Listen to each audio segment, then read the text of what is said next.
For news and opinion that you won't find on Fox or MSNBC, check out America's Survival TV on Roku, in the channel store under News and Weather, or on the Roku website, use access code USA123, or on YouTube at the USA Survival Channel, America's Survival TV on Roku.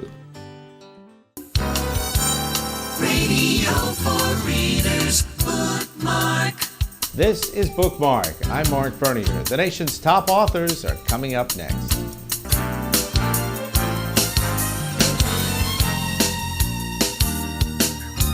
Bookmark.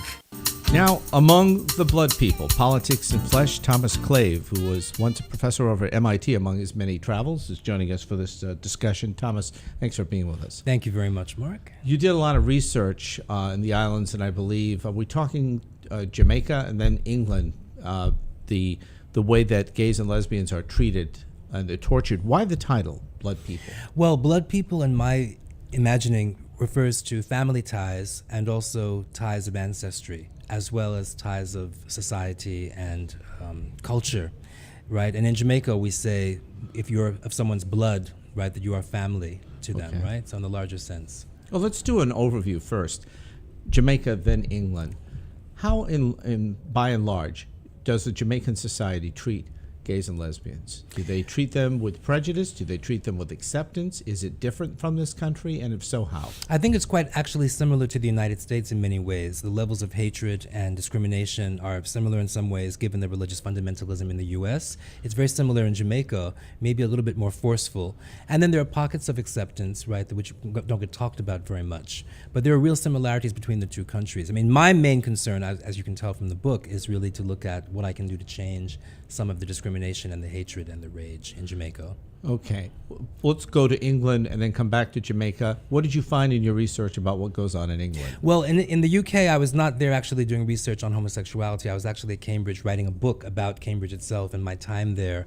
But I was doing some political activism against some of the stuff that I felt was wrong at Cambridge in terms of them trying to use their muscle to bully students, right? You know, I wouldn't have expected that in England. I thought that was more tolerant. Really? Well, not they weren't bullying gay students. It was just students whom they felt were bucking the system, the Oxbridge system, Oxford and Cambridge system. They didn't like it, and they have a lot of power and a lot of muscle, right? So I joined the protest and did some other things to try to achieve justice, and we did achieve justice, actually. You joined the protest? The student protest that was going on, yes, in support of one student in particular. But there are also connections, I think, deeper connections that I felt in England between myself as a person of Jamaican background, being a part of the Commonwealth, the British Commonwealth, and also being in the UK and also in this very elite, privileged place that just reeks of wealth and the British Empire. So I was making a lot of connections as a writer, as well as a thinker and an activist. Were you at risk of losing your position at the time, or were you not at MIT? No, I was only at risk of losing my visa.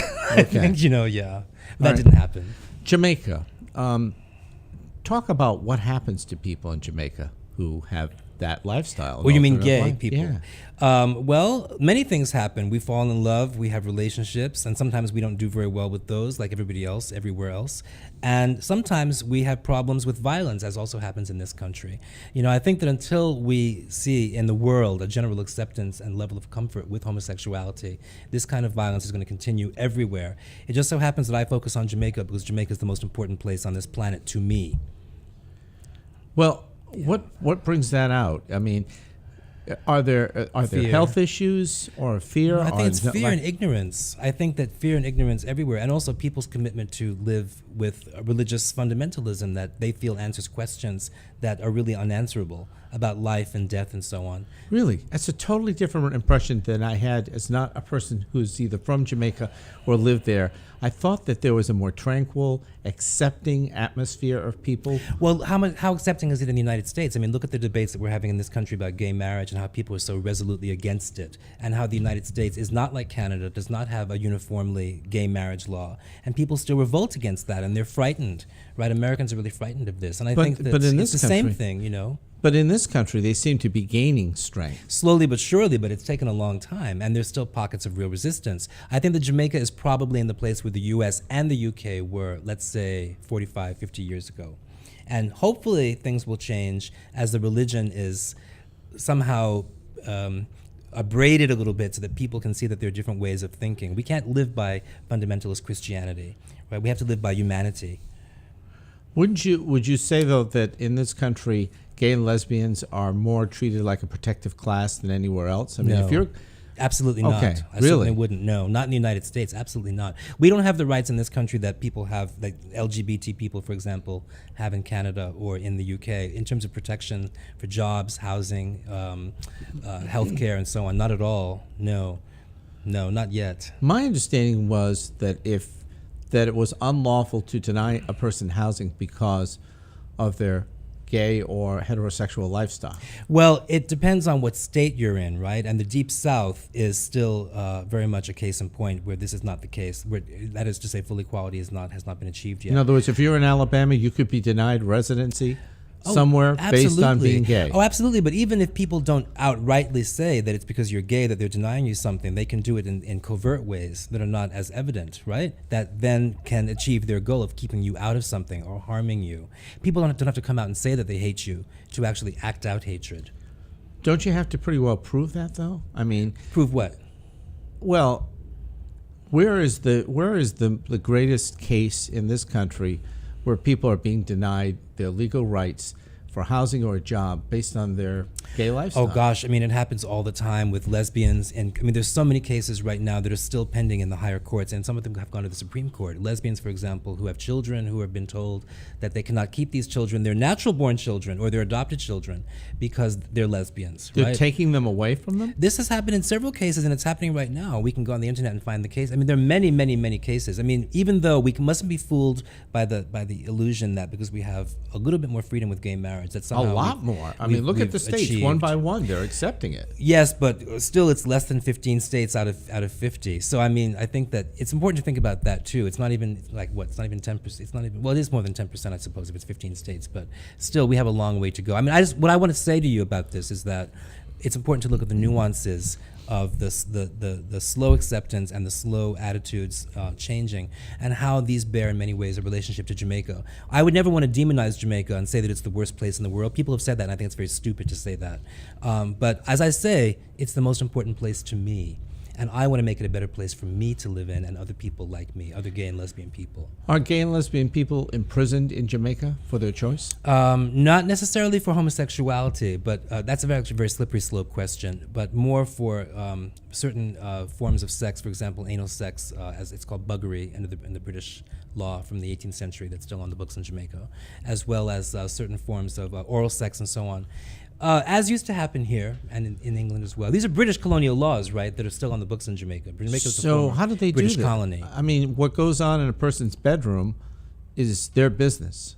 Supposedly, but is that ever really true? I mean, I wonder about that. I mean, you know, like in an era of more and more surveillance, I wonder how true that actually is. That's the ideal. Do you know of a person who's been arrested in Jamaica for having oral sex? Oh yes, a cousin of mine actually was arrested, actually under the Gross Indecency Act, which was the same law that prosecuted Oscar Wilde in the Victorian era in England. They were in a private situation in their home? Well, he wasn't in a private situation. He was in a car parked in public, but he was in his own car. Well, so that's you could public say that. indecency. Well, it doesn't matter whether you're that's what they heterosexual. say, gross indecency, right? That's what the law is. I mean, in this country, if you do that in an open area, whether you're gay or straight, you'll be arrested for public indecency. Well, they weren't visibly naked, but I think what's more important actually in that case that was really shocking was the way he was treated by the police. He was beaten very badly, which was completely illegal, obviously, and he was tortured in prison by prisoners and also by prison guards when he was there. So I think that in speaking about what I was trying to talk about in the book, getting back to the book for a minute, I'm trying to sort of deal with these political issues, but also write as a writer, because I am actually a writer of fiction and nonfiction, trying to explore these topics using different literary techniques, experimentation of form, and so on and so forth. So I kind of walk through different territories as a writer, as an activist, as an intellectual, you might say. What do you want to see happen? In Jamaica? Specifically in Or Jamaica. with the in book? Jamaica.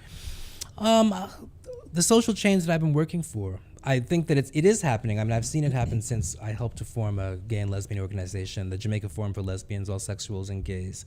We founded that in 1998. I'm a co-founder of the organization. And the public discourse has definitely changed and definitely amplified since that time. So we've seen also more moves in Parliament in Jamaica to talk about these issues, sexuality issues, and to think about a more broad-minded approach to human sexuality and what right the state has to legislate human behavior. Right, so we have seen change, and I'm very happy and very proud of that work, and I think that will continue. I mean, we do move forward, right, in time. Well, as part of your hope that you want to see indecency laws struck down? Well, that would certainly help a little bit. Yeah, I mean, having the laws struck down would help. I don't know if that'll happen anytime soon, but the way that it helps in this country as well. But I think that attitudes are slower to change than legalities, right? You can strike a law down in a week or a day, but people's attitudes change over decades or centuries, so that's slower. And my little book will do something, I hope, to help change some of that. What I'm trying to wrap my hands around here and to determine, do you have a problem with indecency laws, whether it's in Jamaica or in this country, that involve people openly having sex in full view or potential full view of other people? Do you have a problem with that? Well, I think that we have to define what decency and indecency mean, and we have to really look very carefully at where that language comes from, particularly in the context of those words coming in Jamaica from a British colonial context, right? In which decency and indecency were very, very problematic and slippery terms. A lot of which had to do also the fact that this was a slave colony and then went on to be a colonial entity of England. We really have to look at where that language comes from and who was legislating that language and who had the right to make up that language, right? So we have to take the question further back in time, I think, earlier than when you're asking it, back to when the actual language originated, and look at that question and that language and then decide from there. Right? Where do we get these values from, and how do we feel about them today in 2013? I think the majority of people in this country don't want to see people having open sex in front of other people. You could say that as a supposition. You could suppose that. Yeah, I think that's pretty well the norm. People don't want it, whether it's heterosexual or homosexual. Do it in the privacy of your own bedroom. I don't think that you can speak for the vast majority of 300 million people in this country, but I think it's good to put that supposition out there as a supposition. I'm having trouble with this. Do you think that it's not a fact that the majority of people in this country don't want to have people engage in sex openly? I haven't spoken to the majority, which would be 300 million people, so I can't tell you. Have you not surmised from everything? You're an educated guy. You want me to give you an answer that I'm not going to give you, because I don't think that's a solid base of reasoning. I don't want to talk about. I think it is. Well, we can You're argue. writing a book about wanting change. We can argue about that, but I don't want to argue about that. I'd rather say instead that I think that I know the work that I've done in Jamaica as an activist, and I think that's very important. And we're looking at those laws at the same time. I think that's also very important. And I'm, writing my book and trying to do my work as a writer. That's also clearly very important. And little by little, I think all of these things can work to make social change and to make a society that's more accepting of human difference across a vast spectrum. I think that's really the most crucial thing for me. And to, keep people from being killed and having their lives threatened, right? That's what we really want, ultimately, in a more human world. Thomas Glave, author of Among the Bloodpeople, Politics and Flesh, our guest today on the Bookmark program. Thanks for coming in with your views. Mark, thank you very much. That's Bookmark for this week. If you have comments or thoughts on future authors, send an email to us at our website, bookmark.us. That's our broadcast for today. Thanks for watching.